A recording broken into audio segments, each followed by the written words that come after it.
Thanks very much. Appreciate that. Thank you all. There's a rule, by the way, in public speaking, because I've done a little bit of public speaking, which is you don't follow children and you don't follow animals. And I think there's a new rule, which is you don't follow that guy. So I have to come out now and talk policy with folks after that. I will not, however, show you my tattoos. And I'm going to try and do this with the notes for my speech over there. Thank you all very much for having me. I'm glad I got a chance to talk to Jim Nussle beforehand backstage. I don't know if you know Jim or not. Obviously you do. People sometimes ask me, my children ask me what I want to be when I grow up. It's a fascinating conversation to have with your 18-year-old triplets. And I never thought the answer was going to be, I'm going to be Jim Nussle. Jim was in Congress, and then I was in Congress. Jim was on the Budget Committee, then I was on the Budget Committee. Jim was the director of OMB, then I'm the director of OMB, and now Jim runs this organization. So apparently I know what I'm going to be now when I grow up. I'm not here, obviously, though, today to talk to you as a member of Congress. I'm also not here to talk to you as the director of the Office of Management and Budget. You should be happy for that, because that would be a really, really boring presentation. I'm here to talk to you as the director of the Consumer Financial Protection Bureau. And more importantly, I'm here to talk to you as a credit union member. Where are my folks from back home? Where's Founders? Are they in the back? That's Founders Federal Credit Union. I'm a member of that organization, have been for many years. When I got in state legislature, I learned, which is in 2006, I met with them very early on, and I learned a very valuable lesson as a member of Congress, which is that there are more credit union members in South Carolina than there are registered voters. So I knew where to go to spend my time. But no, I am the acting director of the CFPB, something that's apparently keeping Elizabeth Warren up late at night, which doesn't bother me at all. She's actually gotten in the habit now of we get about one letter a week from her, and she asks me why I've done what I've done, et cetera, et cetera, et cetera. And we're progressively moving to a response that I want to send her eventually, which is essentially, look, if you don't like what I'm doing, complain to the person who wrote the statute. And for those of you who don't know who wrote the statute, she did. So that'll be fun. I am going to go over here and look at my notes just because otherwise I don't know what I'm supposed to say. A couple things about the CFPB and credit unions, because clearly that's what y'all are interested in, and that's why I'm here. When you interact with us under the current leadership, and I hope after the president appoints a full director, there's going to be a couple of general principles in place. Number one, we recognize the fact that y'all did not cause the financial crisis, okay?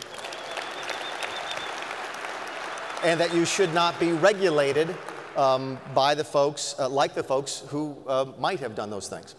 Number two, we also recognize the fact that one size does not fit all when it comes to regulating this industry. We hope to be able to tailor regulations to the size, the complexity, the activities of the entities that we are regulating. And then number three, and this is unique to you, but something that again, the folks from back home have just beaten into my head over the years. You are owned by your members. Your members are your owners. And every single time we put a new cost on you, it comes out of their pockets. And that's something that I don't think enough people recognize. In fact, you talk about people who don't recognize that. I'll never forget, I was in the Financial Services Committee when I was in the House, and I had the chance to talk to, what was her name?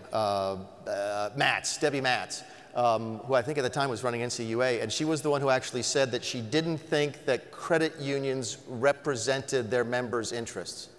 One of the most bizarre things I've ever heard anybody say about credit unions. You are your members' interest, and I was glad to see she quit shortly after that.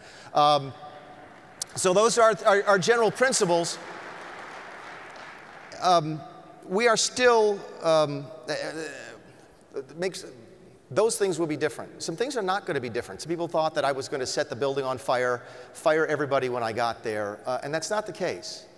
We are still going to go after bad actors. There's still a role for Consumer Financial Protection Bureau in this nation, and we are still going to do that. We're going to do that. We are going to faithfully perform our obligations under the law. We are still going to be doing that. We are still going to be regulating. We're still going to be trying to protect consumers. We're simply going to be doing it differently. Elections do have consequences. And certainly you could expect leadership under someone appointed by Donald Trump to be different than it would have been under somebody nominated, a director nominated by Barack Obama. I've been working hard to try and articulate to people, not only the folks that we regulate, but to the folks who work for the CFPB, what that means and what's going to be different under the new leadership.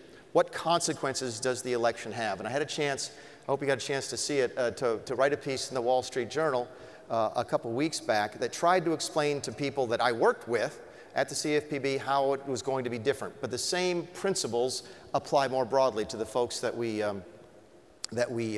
regulate. And a couple things like this is that, yes, we are there to help protect people who use credit cards. But we're also there to help and protect the people who provide that credit, because that is an important service to provide to consumers. It's an important part of our capitalist system. We are there to help people who borrow money, but we're mindful and respectful of the people who make those loans, because that is an important thing that we need to have happen in this country. We need people to be able to offer loans. I was talking backstage with a couple of your members who said that they were actually now out of the remittances businesses because they couldn't figure out how to do it safely under the current regulatory environment. That means that there's a service that people needed that was important to them that is no longer there. And there's a cost to that, and we are conscious of that. We do represent folks who buy cars. We also are mindful of the people who sell those cars, the folks who provide that credit, because there is a value to that. And when we talk about the value, one of the things we're going to be doing differently under the current leadership is that we're also going to start taking a look at the cost-benefit analyses. And they're going to be real, so that when we actually look at a regulation, we actually do look very, very hard at the true costs of that. Take the example from backstage. There is a cost to people of not being able to remit money. And I'm not sure in the past if we had done a good enough job at the CFPB to try and make sure that all of those costs were considered in the analysis. As I told the folks at work, there's going to be a lot more math in our future at the CFPB. By the way, the folks have responded to it very, very, very positively. I had a chance to talk to the whole group of employees in the building before I came over here, and I think they finally discovered that I'm not going to fire everybody. We're not shutting down the building. We're not setting it on fire, and they're sort of adapting now to the new leadership, and I think that's been extraordinarily encouraging. If I had to sum up how we are going to run this agency and how we're going to interact with you in the future, we are not going to be pushing the envelope anymore. We are not going to be looking for ways to sue people. We're not going to be looking for excuses to sue people. Yes, we are going to be enforcing the law. That is our job. We take it very seriously, and we will do it. But we are not going to bend over backwards to try and come up with creative ways to sue people just because we have the authority to do that. We are not going to be legislating. We are not going to be legislating. I have been a legislator. It's a neat job. It's a great job. However, in our system, it's supposed to happen at Congress, and that is where it's going to happen. We are no longer going to be legislating. We are going to be enforcing. And when we deal with enforcement, we're not going to be anymore, we're not going to regulate by enforcement. And by that, we are not going to send a message to people about what the rules are by suing them. You absolutely have the right to know what the rules are. You can't do your job without it. And it's up to us to make sure you do know what the rules are. So in the future, you will know what the rules are before we accuse you of breaking them. I think that's a responsibility that we have. And I've mentioned the cost-benefit analysis, so we're going to do that a lot. Or we would do a lot more work on that. I think the bottom line is this, is that everybody deserves to be treated fairly. We have a tremendous amount of authority at the CFPB. There's no way to say this without sounding arrogant. I may be, not just me, the person who is in this position, may be one of the most powerful people in Washington, D.C. We have access to almost unlimited funds. I think I'm allowed to ask for over $650 million this year, and the Federal Reserve has to give it to me, okay? I don't have to go to Congress to ask for money. The amount of oversight that Congress has over me is extraordinarily limited. In many cases, I am the judge and the jury and the executioner when it comes to dealing with consumer financial protection. That is a very dangerous position to be in. It happens to be the law. We will enforce that law, but we are going to enforce that law with a great recognition of the fact that we do have this tremendous authority. And I think the only way you can do that is to do it humbly and to do it with a great deal of judiciousness in the execution of your job. Great power does have the tendency to end up being abused. And I think if you see one change in the CFPB under the new leadership, it's we're going to be doing what we do in full recognition of the fact that we have tremendous authority over your lives and we cannot abuse that. We can put people out of business. We have put people out of business. Some of those people probably were very bad actors and deserve to be put out of business. I don't ever want to go to bed at night wondering whether or not the people we put out of business deserve to be put out of business or not. Because that means that people lost their jobs, people lost their reputations. It means communities have lost access to financial services. And if we have to do that, we need to be absolutely 100% sure that we are acting appropriately. And I think that's the biggest difference between old leadership and new leadership. I got asked on television the other day, they said, are you implying that the previous leadership of the CFPB did things, the awful things I've just mentioned? I said, I'm not implying it, I'm saying it straight out. And it's not right. So